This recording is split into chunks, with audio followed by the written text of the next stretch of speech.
All right, ladies and gentlemen, Live. Oh, that's it. Thanks. The heads up, Cabo. We've got the man, the myth, the legend, Mr. Taylor Self in the house. Level 3 trainer, head coach. Are you head coach at CrossFit Charlotte? Yeah, I would use the term loosely. I get that. It's like in name. It's like in name only. Yeah. I guess as long as Coach Hendel's there, no one will be the head coach. He kind of still has the crown. Yeah. Founder of Sentinel Training as well. So excited to have you on, man. Yeah. I'm excited to be here. This is like probably not the most stressful week of my life, but a very stressful one. We're switching apps. And so getting everyone to switch from one to the other is like, it could go smoothly or we could lose everyone. I believe that it's going to go smoothly for you. Yeah, I'm hoping so. I so have far, that feeling. Are you you're responsible for all the the technical stuff of making the switch? No, the people on the new app are handling just about everything, but the client has to create a new account on the new app. Yeah. And that's really all they have to do. They're canceling it on the other app. They're also handling all the back end to sync the payments, which is nice. So look at this, Taylor. Yeah. It was a seamless transition. Easy day. Thanks, John. Yeah. For John, it was seamless, but for the boomers, they're like, what's happening? How are you doing? Throwing the phone at the wall and be like, I don't understand. It's fine. They're all calling their kids to have them come over and do it for them. I have this funny idea for a reel. I'm going to do a reel with Bryce and I are going to start doing more coaching content on Instagram. That's our goal for this next year. Nice. And I have this idea for a push press reel and what to look for and good cues. And then I'm going to have, and then also, sorry, it's not the push press reel. It's the deadlift one. I haven't organized my thoughts, but it's a reel on how to get someone new to set up in a neutral spine in the deadlift, cues for boomers and cues for Gen Z. So I think it'll be pretty funny. What's the difference? All right, now I gotta know. The boomer. I love it already. The boomer cues the third base coach. Hey, you ever seen a third base coach? And then the Gen Z cues the twerk. They don't watch baseball, but they've seen that. So I think. Yeah. I think that there's something there for sure. I'd love to contribute to that. That's good. Yeah. It'd be funny. I like it, man. Yeah. More coaching content, the better. It's been fun putting out some of your stuff that we got at Affiliate Con. So stoked to have that. There's going to be a ton more of that coming out on the Knowledge channel, which is cool. But I want to talk programming this weekend today during this weekend. I want to talk programming today. So obviously you guys run Sentinel Training. Tell me more about it. Is it for individuals? Is it for affiliates? Is it for both? Do you have different tracks? Tell me more about it. So we have, it's written specifically for people who want to work out for 45 to 75 minutes a day, or people who want to be competitive. So the classic track, which we just renamed, it was the 60 track, but there are some days where it takes a little longer than 60 minutes if you're not really, firing on all cylinders. It's really kind of like classic CrossFit, I would say. Oops. I feel like I'm not really supposed to use that word. It's like classic, it's what classic? Yeah. It's pretty, no. It's pretty straightforward CrossFit. Yeah. It's pretty true to roots, I would say. And, so I would say the general difficulty of the program is your open level of RX. Anything you would see in the open and expect to RX in a workout, you'll see there. So there will be muscle ups, but it's not like muscle ups every week. There will be rope climbs, but it's not rope climbs every week. So they get the skills and stuff like that. And we have skill development pieces and then the compete track is your goal is to make a semifinal or the games. And both are very GPP. It's not like a specialist program. I think for any individual athlete, your base program should be GBP. And if you have weaknesses specific to you, unless you can afford a one-on-one coach, then you just kind of have to be intuitive and know where to adjust the stimulus of a particular workout or whatever. And we do have probably 30 plus affiliates using the classic track, and I don't charge them anymore. And I just get on the phone with them when they inquire and I say, hey, I think probably for any affiliate program you're going to buy from someone else, you need to make a lot of adjustments on your own to fit your demographic and your equipment and your space. Yep. So this is definitely that. And I just recommend them that they pull one element a day to focus on, and then a heavy day every week. So we have that kind of conversation, like take one of the lifting pieces and just do that one day. And then on the other days, if there's two things, unless they are really coincide with one another, just choose one of them. The two. Yeah. So every day has two pieces, and what it like? Not every day. For the most part? Yeah. For the classic track, for the most part, but it's not every day a workout and a lift. You know, like we might have handstand walk skill progression on one day, or single leg squat skill, or even just jump rope skill. Like I took a seminar at Affiliate Con from Dave at RX Smart Gear. And like, I've never coached the single under, and it was just so cool to watch him do that. So we've been doing a lot of that. I was actually, before I started CrossFit, I had a strength coach in high school, and I didn't like to run. And he was like, you should just jump rope. So like for a year, I was jumping rope like 20 to 40 minutes straight a day, like a fighter. And I just did it again this morning, and it was like the first time I'd been able to go for 20 minutes straight in a couple weeks. Cause it's just, dude, it lights your calves and hands, and it's devastating. Isn't it? It's hard. Like, it's way harder than you think. I'm going to have to find this old CrossFit.com workout from the first month there. But, what else comes with it? Like when you provide the programming, is it just the workouts themselves? Do you guys add warm-ups? Is there lesson plans? Is there skill sessions? Like, so there's no lesson plans for coaching. So if you're using it as an affiliate, but there's a notes section, and that kind of could be, it's not a lesson plan, but it's essentially a whiteboard brief of every day. And every day probably has 700 to 1,000 words of notes, like a training focus, intended stimulus, equipment substitutes, loading and volume modifications, master's prescriptions, etc. So it's like goes into pretty specific detail on every little thing that I could think someone would ask at the whiteboard. That's how we write it. I'm thinking, okay, what's the dumbest question I'm going to get? How can I answer it here so I don't have to answer it? Yeah. 100 times over. Which makes it pretty straightforward for people to create their own lesson plan, because you're giving them all the information. They just need to take that and fine tune it to their hour class.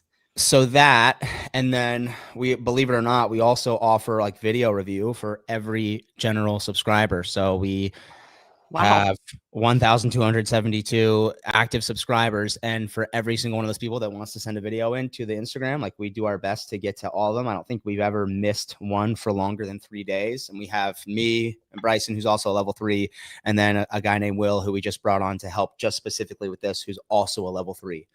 Now, what are they sending in? What type of video are they getting reviewed? Like a snatch complex, or a deadlift, or a push press. Like typically in the skill them moving, and you're coaching them. That's cool. Yeah. So it's just like, well, we're working with Will, who's newer to our team, and he's been coaching for 4 or 5 years. And the thing I keep telling him is like, the thing that helped me develop the most was just like 10 years of coaching 2 to 3 classes a day. And not 10 years, maybe there was like a 5-year stretch where I was coaching a ton, and I just got to see so much. And Andy was always saying, hey, look at these 2 things and look at this thing. And I was like, oh, okay. And like the video review is so helpful and for me to look for things as a coach. And it's pretty quick to do. I use voice memos with people. That's why we prefer Instagram. So like they can send, and I can just send them a 30-second, hey, this is what I'm seeing. I think if you tried to fix this, or you try to do that, it would help a lot. And boom, I'm done. So actually that's the biggest difference, is that we actually coach people, I would say. Well, one, the workouts are better and more fun, but they're okay. All right. So let's stay with that there. I want to do better. I mean, that's the clearly better. That's for sure. We try harder. We try harder. That's what it is. All right. So we got a question from TMT Gaming here. What's the biggest difference between Sentinel, Mayhem, Hard Work Pays Off? You just essentially you and every other program, other than it's better. Yeah, is coaching. The notes and coaching. Well, one, we really, and when I mean we're true to roots, I don't just mean we do a Metcon. Like, I mean, we are intentionally varied.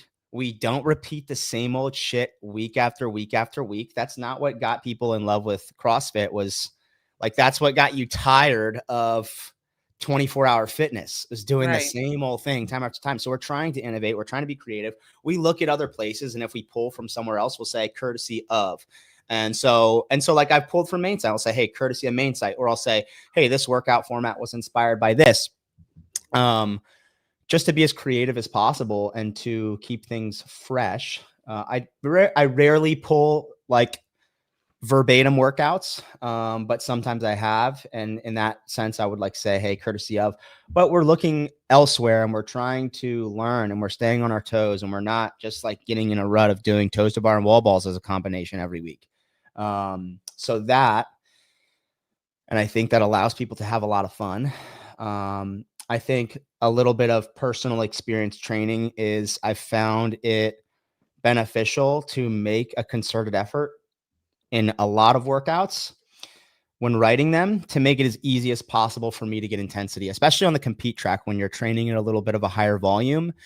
If you're just writing like a 21:15:9 every day, like it's so fucking hard to do Fran full gas pedal.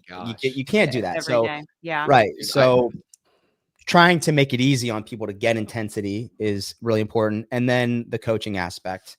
And I would say that is the most important thing. And if anyone joins Sentinel and they're like, hey, I'm new to CrossFit, what should I do? I'm like, you need to go to an affiliate. We can't teach you CrossFit over a cell phone. Online. Yeah. Right. But beyond that, like we can take people who've been doing CrossFit for 7 years and 3 of them have been in their garage, and we can like make them way better because we're actually coaching them. And that's how you really get better, is get coached. And you don't get that anywhere else for $29 a month. Yeah. Working on improvement or improving movement is huge. And I think that's the big piece. It's different than program design. Let's see. So CrossFit, flight simulator, never wants to see Taylor coming. You know what that workout is? Yeah. 5, 10, 15, 20, 25. Unbroken. Yeah, unbroken. Wait, I probably have done. What is this workout? I don't know it. So you don't know flight simulator? Come on. I'm asking for the people. Okay. So it's a double under ladder. So I don't know it. Where you do 5 dubs unbroken, and then 10 dubs unbroken, then 15 dubs unbroken, and you go 5 to 50 and then back down.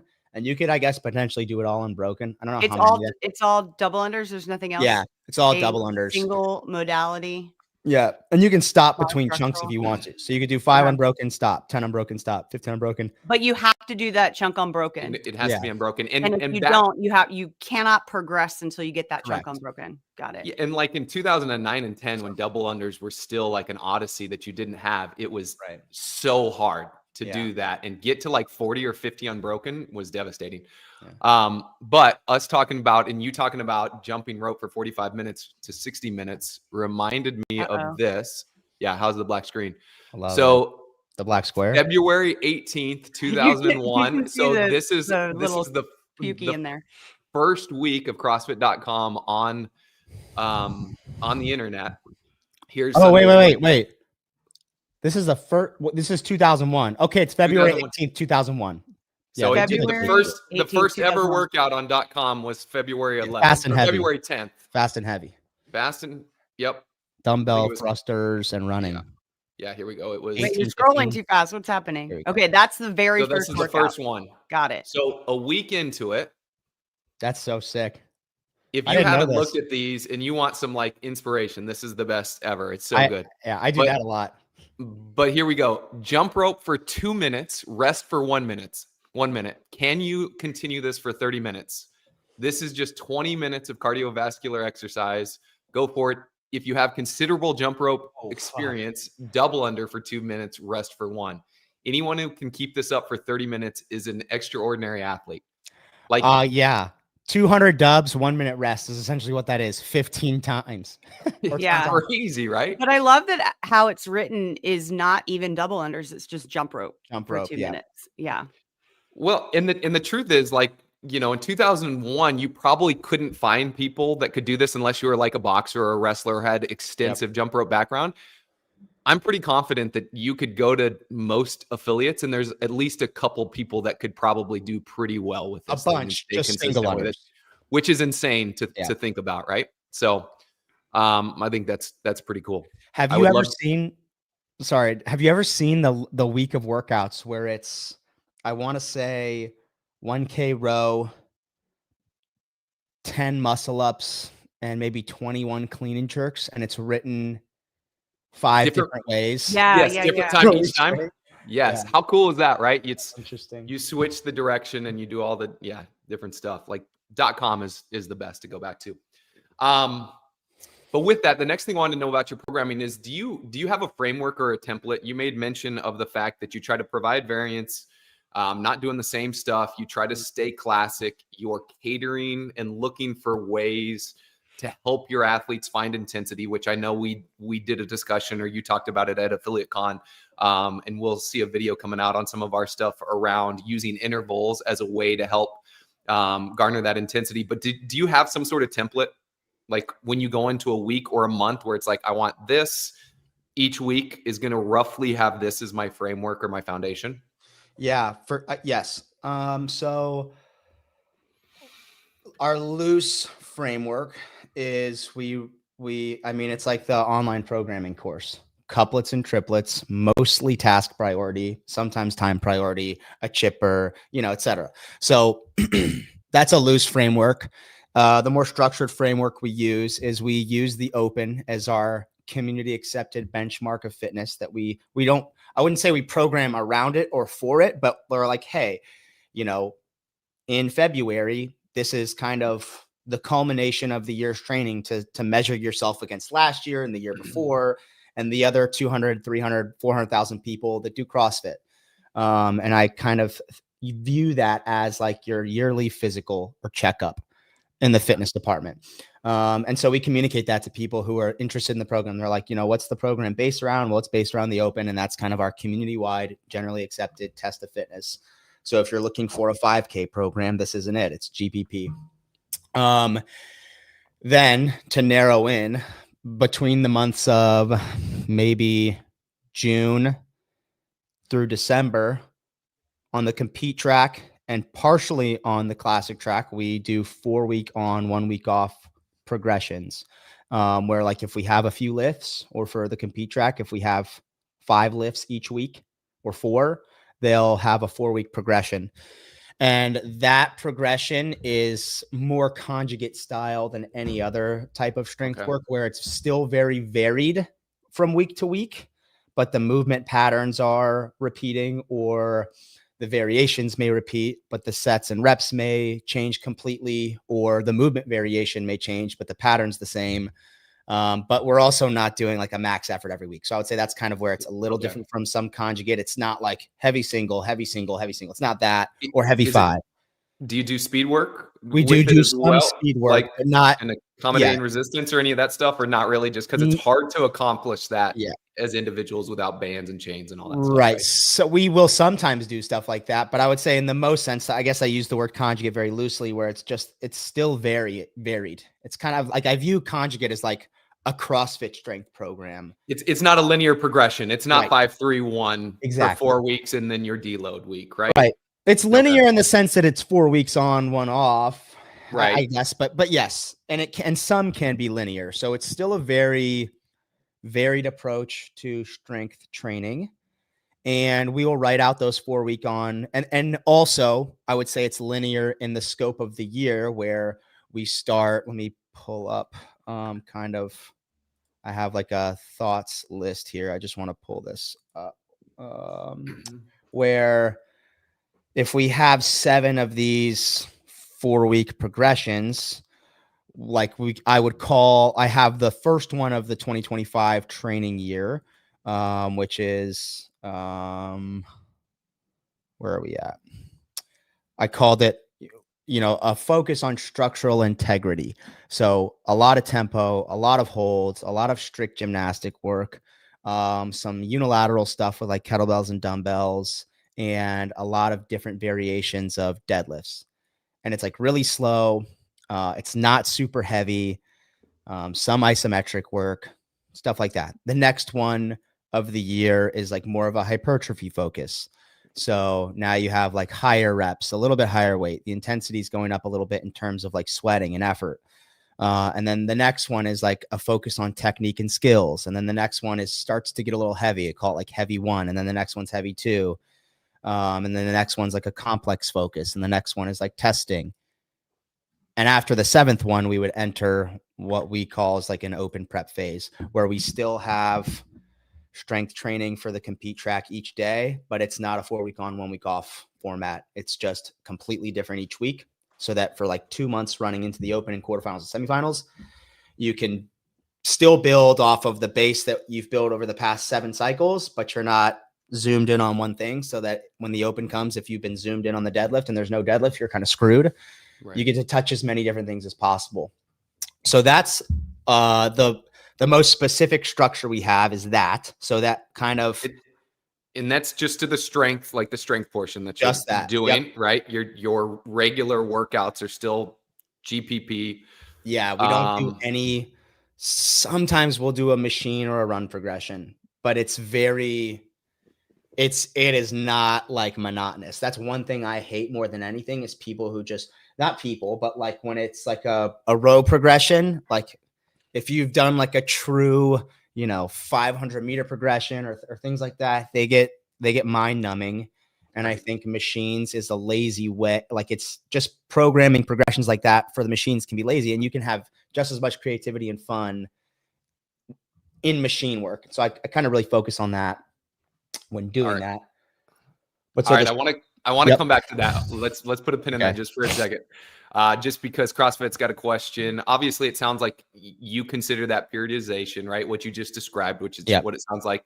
But do you test and retest in those windows as well? Not the strength progress stuff. No, I don't start. I don't do like, hey, we're going to build a heavy single snatch on week 1. And then on week 4, we're going to see if you can do better. I just don't really care about that. And I don't think wasting a session on that is super important, especially within the context for a competitor of all the other volume they're doing. Am I going to dedicate these 4 weeks to like, I want them to hit a heavy single snatch on week 1 and then beat it week 4? I don't really know. The short answer is no, I don't really care because CrossFit is not just the heavy snatch. It's not just the heavy deadlift. And I do test and retest, but there are not 7 tests and 7 retests across that period. Window. So yeah, short answer, no. And I feel like that's a difference between providing programming for somebody that's competitive, where to your point, it doesn't really matter. They should know what their numbers are anyways, and it doesn't matter. Whereas I think in an affiliate setting, more frequent retest to see the progress is more important because I wouldn't do it 7 times over those 7 sessions or whatever that is. But it was one of the things when I started programming, there was a lot of like benchmark workouts that I personally didn't want to repeat. So I wouldn't program it for my gym because I'm like, man, I don't know if I'm, I don't want to do Fran again. I'm like, my members need that and they want to see their progress. So I think there's value there. But we do a benchmark week on the classic track. So we did one. It was like, I want to say early September, and we'll repeat it late December, the whole week. And it's just 5 workouts: Monday, Tuesday, Wednesday, Thursday, Friday. Nice. If programming is such, I think they meant to say such. Yeah, such a common topic. Yeah. So I think this is kind of in line with how do you measure effective or not is your benchmark week. Yeah, that would be, or whatever benchmark you're training towards. And I think the open is great because it's, unknown and unknowable. So you have to train in a varied way to an extent to expect to do better. There's still like, you could do the whole, what are the most common movements programmed in the open and focus on those. We don't do that. But if you're, you'll be fine. Right. If you're getting fitter, odds are you're going to do better than the open. Open comes, you'll be fine. Yeah. So that's how we measure it. And when people are like, oh man, I've been really working on my muscle up and it didn't show up this year, and that's why I didn't do better in the open. That's like the 1% of people who don't do better. It's like your one thing that you've been really focused on. And like, to the contrary of that, well, if you've been neglecting a whole bunch of other things to just get better at the muscle up, you really haven't gotten fitter, because fitness is not just the muscle up. But maybe you didn't do better in the open because all the things that you haven't been working on showed up. Right. And you're still kind of crappy at it. Right. But hey, at least you're good at muscle ups now. I don't know. I guess the only true way where you could be as accurate and precise as possible at measuring our definition of fitness year over year is the CrossFit Games season format. And if you want to really see if you're getting fitter, you perform the very first open workout all the way through quarterfinals, semifinals, and games, and you just modify it to your capacity, and you complete that as an entire test. And that's like, and I just mean being able to cover the entire scope of fitness, the 10 general physical skills, your 3 energy systems, short, medium, long time domains, light, medium, heavy loads, low skill, high skill, all that stuff. I mean, I would have to imagine that's like 20 workouts total. Maybe that would be the most comprehensive test you could say. That would be an interesting dynamic, because there was at one point I was like, man, it would be interesting to like almost go back to one of the 5-week opens and like just repeat those 5 workouts every year to actually truly see your progress. But then you could your progression, but then obviously you could cater towards those 5 workouts is the issue. And if you think about it and look at it as a games season in total, which looks great, we probably also know that like every year to some degree, in previous years probably more than others, where there's kind of a direction that the games goes, right? Remember the regional year where they only used dumbbells, no barbells. 2017. 17. You got years where things were heavier, and like for the general pop, I think it's a little less relevant to have some of those like one-off things. So it's interesting though. But I mean, obviously this is, it's a concept, right? Like, yes, absolutely. Yeah. All right. So now I want to go back to where you were headed, I believe, when you were talking about machines. Boring and lazy. And so this is a shout out from Judy. The concept of virtuosity in programming. Yeah, I've heard you say that before. I know you get passionate about that. I see the smile on your face now. So tell me your thoughts, just in general, virtuosity in training. What does that mean to you? Or in training and programming, excuse me. Yeah, in programming. Maybe it's not. I'd like to make it cut and dry, but maybe it's not so cut and dry, because there are points of performance in a squat, and if you miss them, you clearly miss them. And there is a lot more gray area in programming. But I still don't think that maybe changes the approach to it. I don't think the approach should be good enough. So I would say that the same way, if I take my level 2 and I have a great squat and I get destroyed at the level 2, I think the same approach should be taken to programming, where, and by destroyed, I mean like, an experienced trainer can make an example of me, and they should, to show people that even if you have a good squat, you can always get better. Always be better. And that's what virtuosity is. And so even though it's CrossFit and it's a triplet and they're complementary movements, well, it could still be better. And by better, I mean more people could get intensity out of it. It could be more fun. People could read the workout and be excited to do it. And there is a lot more subjectivity in that stuff than there are the points of performance of a squat. And that's what I mean. It's not so cut and dry, but I think we can all agree, if you see someone who's written workouts for a year and they just throw 3 things together, it's probably not as elegant and pretty as Leafs.com programming was in his heyday. And so why wouldn't we want to set the absolute gold standard for what a great workout is, and take that approach?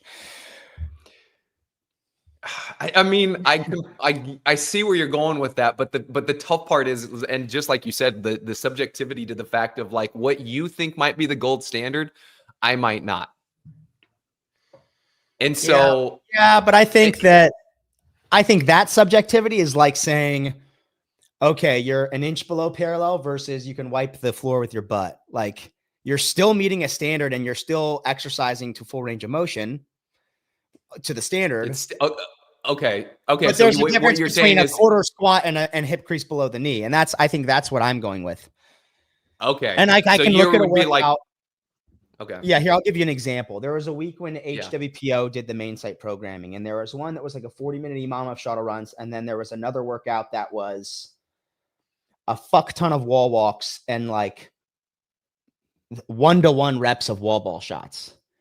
And yes, you could do the workout hard and get intensity. You can do anything hard and get intensity. I could go do 100 bicep curls at 95 pounds with a barbell, 95 pounds, and get intensity.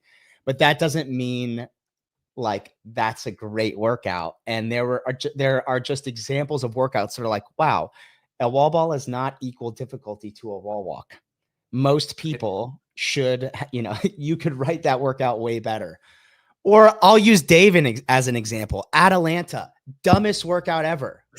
Sorry, should not have been at the games. I hate that workout so much. Say what that workout is. It's basically Dum Dum Murph, where you have a weight vest, you run a mile, and then you do 100 handstand push-ups in your weight vest. Unpartitioned. Yeah, no, unpartitioned. 100 handstand push-ups in your vest, 200 single leg squats in your vest, 300 pull-ups. That's the bar, right? No, just chin. Regular. Was that the 2020 games, I think? Yes. Yeah. And no one tried. And it was the final and no one tried. So maybe there is a place for that workout, but it's not at the end of a CrossFit Games weekend for certain.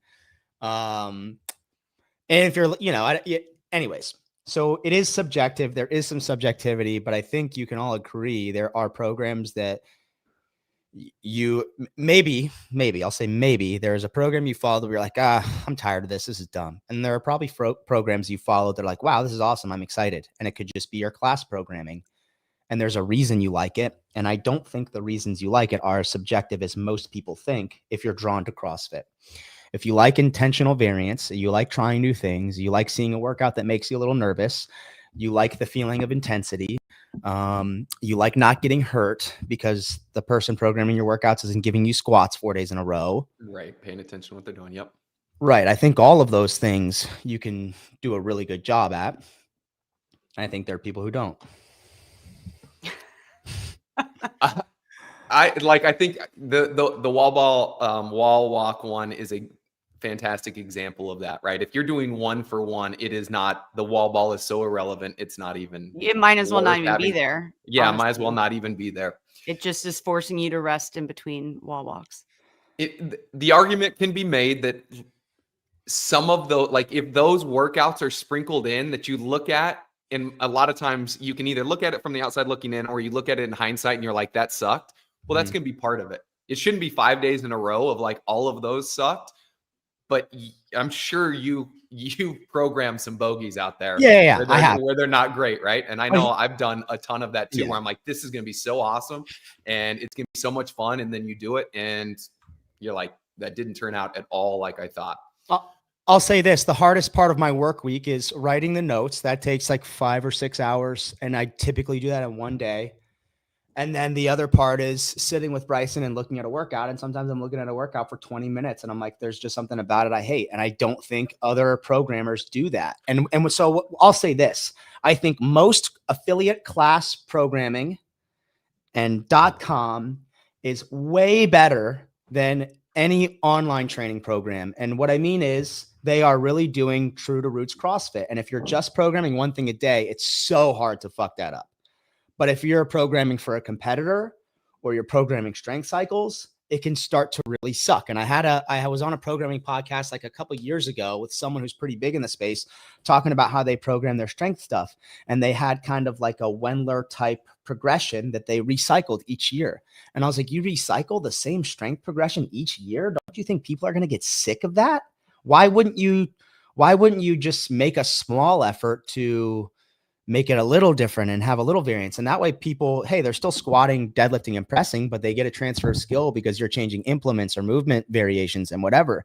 And it was like they'd never had that thought before. And I was like, well, yeah, of course it's really fucking easy to just copy and paste year over year, dude. Yeah, it's like that's the baseline. Yeah. And I think that happens a lot in online programs. So when I say virtuosity of programming, I'm speaking less to your one-off affiliate owner who probably does a great job because they really care about the 150 people in their gym and giving them the best workout. But I think there are a lot of big programs people follow that just assume that because they're an expert, they're getting the best, and it's dog shit. Well, and I think to that point, that's the problem with the larger scale blanket programming is it's impossible for them to program for individual gyms, because that's not what they're doing. So there has to be some sort of like larger blanket coverage there. And then, my opinion, it becomes up to the individual gym to finesse it how they need to for the people that are in front of them. Yeah, I think that's a critical component, that a lot of times if you're following a program, whoever programmed those workouts don't know the context of your gym, your athletes. So you've got to take it and manipulate it and make it work for you. There's some things here in the comments. I'm sure you weren't virtual around. shovel. Dude, I was living in Charlotte, and I was living in Uptown, and it was Peak Fitness at the time, a traditional gym, and this popped up on main site, and I did this over with a metal 25-pound plate on the barbell in the gym at 5 a.m. I'm sure people thought I was a moron. I've actually done these as an accessory piece on Sentinel. Dude, my back exploded. Like my back got so blown up doing that thing. And I got those. I have to stop and attribute so much of my, I guess, scope as understanding workouts. No, is my coach John Main, and he was on seminar staff for a very long time. Very quiet dude. Christy Phillips Atkins coach for her James tenure. And I met him through Christy, and he coached me for like 6 or 7 years when I was trying to compete, and like he would show me stuff like that. And the barbell shovel. The virtual shovel. Virtual shoveling is what say, hey, you better do these. They're going to show up in the open as like a joke. And it's just, yeah. So he is a genius too. Yeah, he's great. Judy's got a question. If HQ asked you to program a week of CAP, would you do it? I would do main site for sure. Yeah, of course I would do CAP. It would be stupid of me not to do that. Of course I would take the opportunity, but I would rather do main site because that's like posted on Instagram every day. CAP, I think even, I don't even think affiliate. I would say the problem with most affiliate programs is because they know they're having to cater to such a large group. It's really hard not to fall into the trap of writing something that everyone can do. And by doing that, you dilute the potency of CrossFit. And so I think if you're going to program for an affiliate, you have to create this theoretical framework for what a perfect affiliate and what a perfect model of fitness is, and just program to that and know that people are going to have to make changes.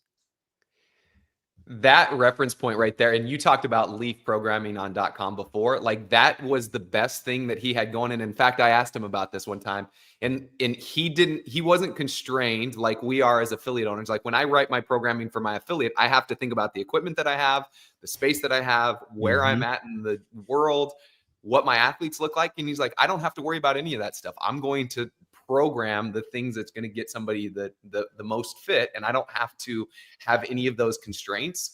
And I think to your point, that's huge. Right. But more people should do that because, hey, we're not stupid human beings. And if we just cater to everyone and treat everyone like, they're not going to be able to improvise, well, then I won't ever be able to improvise. It's like SNAP benefits. It's like everyone who's dependent on the government is just going to increase their dependency.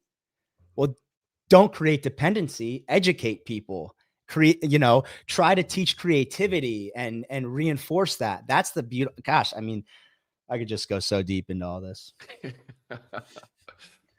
And yes, I know some people need SNAP benefits. I'm not saying they're horrible, but there's also the abused side where the government has created dependency, and I don't want programmers to create dependency. I think the best thing about Sentinel is people could just subscribe and never follow it, but just seeing things that maybe they won't see in other places gives you ideas and give them some ideas to, right. Yeah. All right. What do you got here, Kristin? There's just some comments back and forth in the chat. So how do coaches best use programming to fit each individual class structure? And then, we gave there was the veggie analogy with the food, which I love a good food analogy. And then Brian, this goes back to my question. We got the recipe. That's the programming. That's the cook or the server. How does, in your opinion, how do we translate the intentions of the programmer? Yeah. So that's having coach's notes for like an affiliate program would probably have that in there.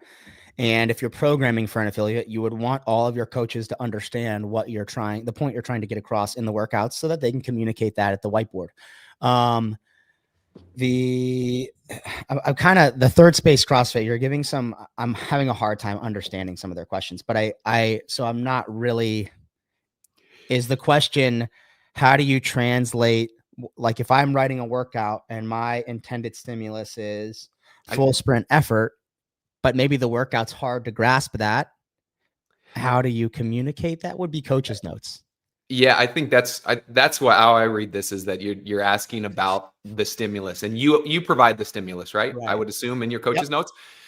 Now I think here's one of the things that's interesting, and it goes back to like the owner or the coaches taking ownership of the program, because I know I look at, workouts from CAP or different things that say this is the stimulus, and I look at that and I'm like, there ain't no way that either athletes in my gym, even our RX best athletes, are going to be able to do this in this time, or like we're going to do it way faster than that. So there has to be a sanity check at some point, because once again, not everybody knows you.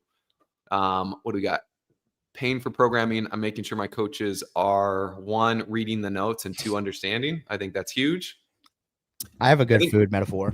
All right, what do you got? Let's do it. I had someone tell me one time when we first started Sentinel, I was using a private Instagram page and making people Venmo me. And I was making all the graphics for the workouts in this software called Photopea. It's like a cheap, it's not even like Final Cut. It was like Canva, but you don't have to pay for it. Anyways. And he messages me. This is actually Jason. Messages me. He's like, dude, this looks so fucking stupid. He was like, imagine you are a Michelin star chef and you have beef, cheese, and a sauce that you're creating into a world-class dish that people are going to love. Well, you could just mix it all together and throw it in a bowl, and it maybe tastes pretty similar, but that looks like shit. And you would never do that. So it was an interesting metaphor. And then I thought of, well, that's kind of not just the graphics and how you post a workout, but how the workout's written and communicated as well. Like there's some very unique verbiage and articulation used in like main site and early main site that like you don't see a lot of anymore, that made things, I don't know, just cool to read. Even that's, just even things like that, little things where like, yeah, if, pizza cut up into little pieces and thrown in a bowl looks really nasty. But if you go to a really nice restaurant and they have the beautiful pizza and like it's all garnished well, pizza. Right, exactly. Yeah. It looks nice and it looks more appetizing. And I think that's anything in life. And arguably it tastes better, even if it tastes exactly the same, because now your other senses are involved. You get to notice each flavor component and whatever, there's a lot of. Yeah. All right. I think you pulled that one already. Yeah. Oh, I meant to do this one. Ramona had a question. I'm not sure if I understand her question. You guys might. We might need to get her to. I think it just is around, why do you program instead of get it from somebody else? Oh. Because you can apply CrossFit better to your demographic. I think if anyone on earth had like, ideally, people could see a GPP program and have the self-awareness and ability to apply that to themselves perfectly. And that would look different for essentially every person on earth. And I think the reason it would be best as an affiliate owner to give that to your members or to give your own thing to your members is because you're really able to look at your demographic and your equipment and your space and be incredibly creative with that, rather than following a program that's trying to cater to everyone. And I think a lot of gyms that follow a main program, that's an issue that they fall into, is the expectation is, hey, they're giving me like the best programming. And the programmer's like, well, I got to give everyone something that they can do. And so it's diluted. Yeah. And I think it seems like a lot of the bigger programs out there too have one person doing potentially like the strength component of it, another person doing the Metcon, somebody else doing more of the monostructural stuff. And it's like, inevitably, it's going to be hard for that stuff to sync up if everybody's got a different thought process. So with you and Bryson, it sounds like you spend a lot of time doing different things, but then coming together and evaluating to make sure that it all syncs up and it all makes sense together. Correct? We work out a ton. And that's also probably a big difference, is we definitely work out more than anyone writing the general track programming for their program out of the big name programs. We 100% are fitter and work out more. Are you testing your workouts before you? Every single one, essentially. Yeah. There are workouts we've programmed that like I've done a variation of or haven't, but they might be exactly the same with like 3 different movements or something that I've done previously. But yes, we 100% test. And you guys are that's the program you follow at Charlotte, right? So Andy and I program a little differently for Charlotte. We program collectively, him and I, and essentially I try to just give as many Sentinel workouts as I can, and then also whatever he wants gets thrown in there, and we just compromise back and Sounds forth. about right. Yeah. We bounce Here, ideas. do everything that I've got, and then he just makes the final say. God, that's so fun. So let's go back to the monostructural stuff. I think that you made mention of how that can be boring. I know as an affiliate owner, like the 5K days or the 400-meter run repeat days, or even the rowing intervals days. Yeah. Like I know personally that those are going to be the hardest, like physically, those are going to be the hardest workouts to do, but they're also the ones that athletes look at and they're like, why am I going to drive to the gym to run the 400 meters 4 times? I can do that, just walking out of my driveway. So how do you guys approach those type of days, knowing the amount of value that come on those days, but also knowing that people aren't super fired up potentially to do those? So how do you get people more engaged and more excited to do something like that? I think using intervals is like, I would say the easiest way to like compare it is, the 5K is the most commonly programmed workout on main site. And if we program the 5K in our affiliate as often as it was programmed on main site, like those days would essentially become no show days. So the way we would get people to buy into improving something like a 5K or working on that same time domain or energy system or whatever are intervals. And I think we would have way more people show up to like an 8x400 day than a 5K day. There's one example. And then even on the rower, especially too, or writing something like 1 on 1 off for 10 rounds, max calories. I think just reading that is different than reading, 5K row. People are going to be way more excited to come into that. And it's a lot easier to give a high intensity to 1 on 1 off, just the nature of rest. We did yesterday, for example, our workout was echo bike sprints, and it was every 2 minutes, 15-second sprint as hard as possible for max calories, for 10 rounds. And that's the worst, like the worst thing you can workout I could imagine doing ever. 10 rounds is a lot of that. Yeah, it's a lot. But so cool though. I mean, the sprint for 15 seconds, because that's a realistic time that someone can literally sprint. It's a stretch. 15 seconds is like by 8, 9, and 10, I'm getting to 10 seconds. And like, I can definitely feel that I just don't have that energy system anymore. It's a weird feeling. And so like, it's the pushing through peanut butter feeling where like aerobically I can continue, but I don't have the power at all. It's just so it's good. And yeah, most people don't feel that often enough. Right. And that's the thing I'm thinking of, is like, what a great opportunity to use that to teach your members how to get that and what it feels like. Yeah. And there's a great example. We have a coach at our gym who's like super fit, but he just doesn't know how to try as hard as possible. And so on the first round in the class I was teaching, 2 girls got 8 calories and he got 6. He's like, how'd that happen? No, what? I was like, dude, you're not trying at all. We've got a guy over here who's nowhere near as fit as you. He's got 16 calories. People love a pace, One speed. That's how I run. My 400 meter run and my 5K is the same speed. Yeah. The teaching and max effort. Yeah. And some of that is so hard to convince people. One, they might look at that and be like, you mean 15 seconds? That's all I'm going to do? If they've never done it and don't know what that feels like, that's tough. And so you've got to convince them to go hard and show up and do that. That actually, there's a cap workout program this week that had 4 rounds of 30 seconds max calories on a bike, 90 seconds off. So every 2 minutes. Yep. You do that gets you through 8 minutes. Then you rest 2 more. And at the 10-minute mark, you do 5 rounds of a 200-meter run, 10 pull-ups, which similar type thing, pretty darn devastating, Yep. but almost like putting that little carrot at the end of the running and pull-ups, get some of those people that would just look at the bike sprints and be like, that's it. I'm not going to show up. And now you throw this at the end of it. And people will be like, all right, let me give this a try. And then when they show up and do it, everybody was like, we did it at our gym yesterday. And everybody's like, that's way worse than I expected it to be. Yeah, brutal.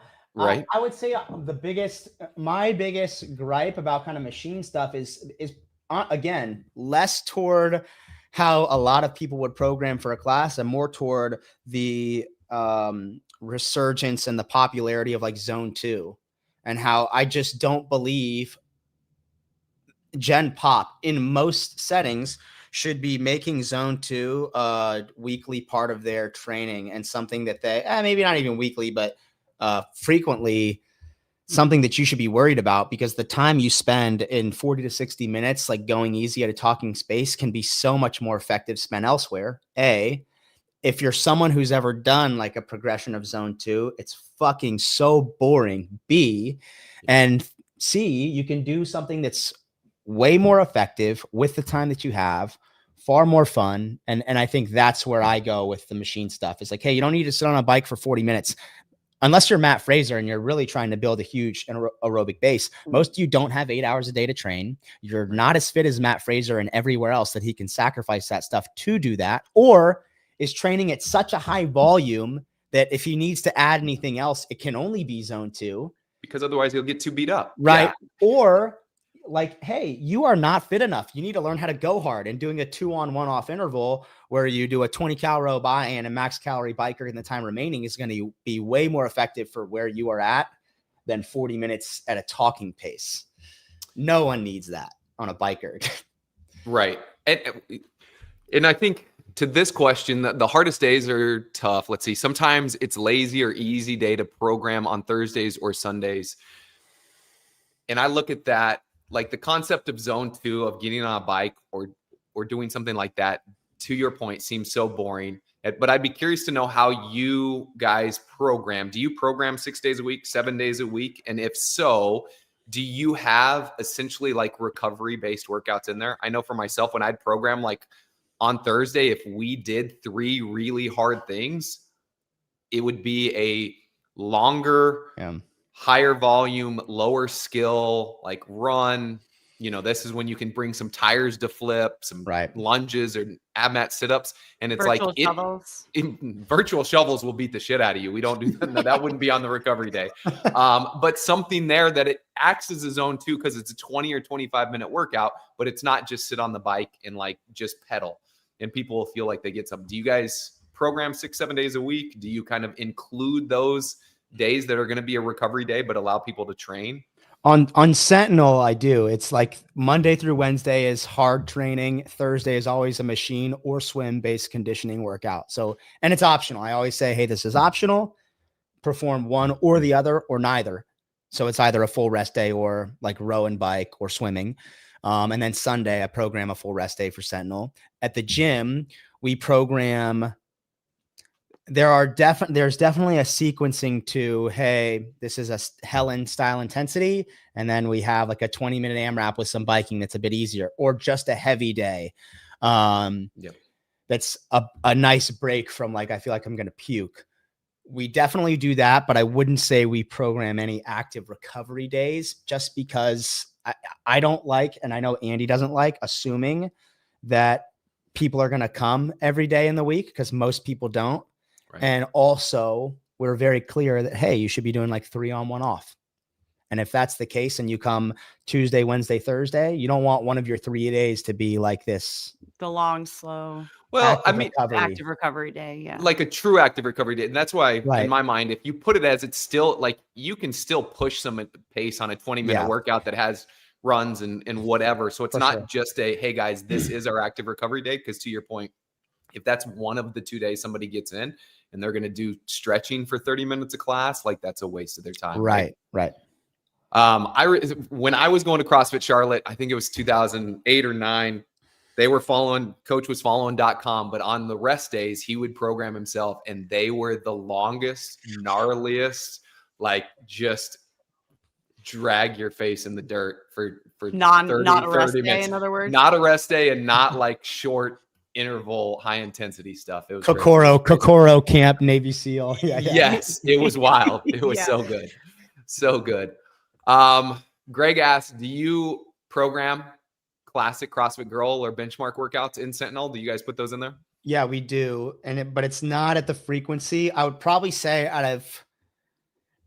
of like class programming and I wouldn't even say a lot of affiliate programs, but like class, we probably repeat and retest less frequently.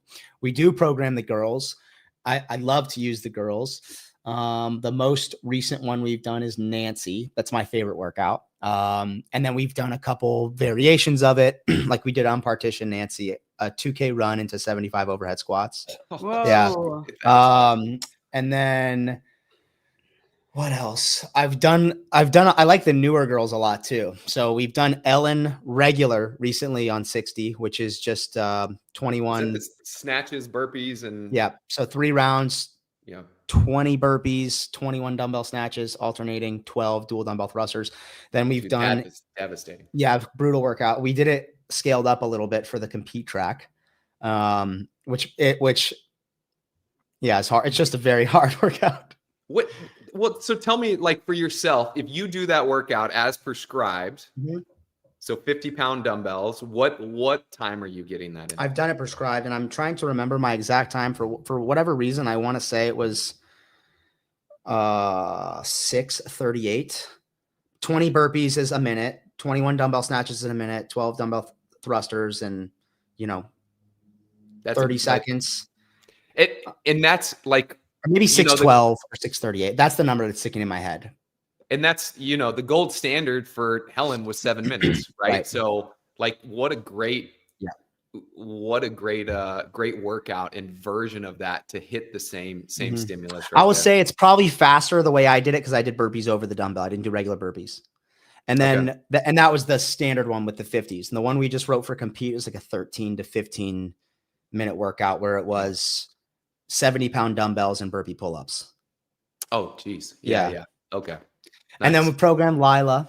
So 10 down to 1, muscle ups, body weight, clean and jerks.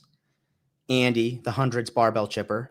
Yeah. We do girls a lot. I've done Diane recently on 60. Haven't done Fran in a while. That would probably be one to bring up. I also treat previous open workouts. Some like very benchmarks, yeah. So 17.5 we did recently. Then we did an overhead squat version. Yeah, we definitely use the benchmarks. Love it. We've got this other question here from CrossFit Beaver Menace. Given the rise of training camps and their influence on programming, do you believe their methodologies have improved GPP across the space, or have they shifted it in a direction that's less beneficial? I don't believe training camps have improved GPP across the space at all. I think they've detracted from it.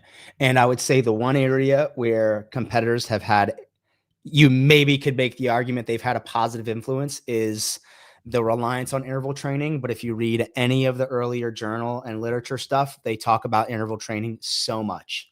And so if it was missed early on, it's not because it wasn't an emphasis, it's because you just missed it. Right. So I don't think competitors have been, no, I think competitors and training camps for the most part largely have been a net negative programming and methodology wise, but a net positive marketing and bring people in wise for sure.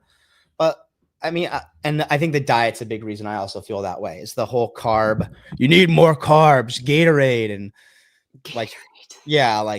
dude, even like people doing a class workout a day do not need that. And you can 100% do it doing keto if you wanted to. Oh yeah. But to think that you need the carbs that a games athlete needs, or to see those athletes eating Chick-fil-A and eating Sour Patch Kids fucking disgusts me. It disgusts me. Yeah, that's tough. That's tough for sure. Well, this has been awesome. I think we're going to have to listen to Vicente here and get you back on to talk coaching stuff specifically. I think that'd be great, especially with some of the additional content you guys are going to be putting out. But man, really enjoyed it. Where can they find you? Where can they learn more about Sentinel? Where can they find you personally? Yeah, so you guys can just go to our website, trainsentinel.com. It's actually a brand new website. We just Peter, our Irishman, did the website. It's nice. So you could go there, and then everything you need to know is there. Peter. Pretty much. Yeah. Say the website one more time for us. Trainsentinel.com. Sentinel Training, the domain right. was taken. So it's TRAIN, Sentinel. Yeah, exactly. All right, cool. And yeah, Christian just put that in the comments for everybody. So thank you, sir. thanks, Christian. Awesome, man. Taylor, thank you so much. Yeah, taking the time, man. This was great. Jessica, she's the best. She's a Masters Games athlete. Hell yeah. That's awesome. Sweet, man. Well, we'll All look right. forward to having you back on here soon. Thank you for checking out this episode of the Best Hour of Their Day podcast. Now, if you're a coach who wants to coach more effectively, impact your members, and advance your career, then the Knowledge Pro is the next step. Inside, you'll get hundreds of coaching videos, weekly calls with level 4 coaches, and direct feedback on your coaching. From homework reviews to full class breakdowns, we do it all. This is the best way to grow as a coach and take your skills to the next level. Now you can join the Knowledge Pro at besthouroftheirday.com/the-knowledge. And don't forget to subscribe to the podcast on Spotify, YouTube, or wherever you listen. Now keep coaching, keep improving, and we'll see you next time.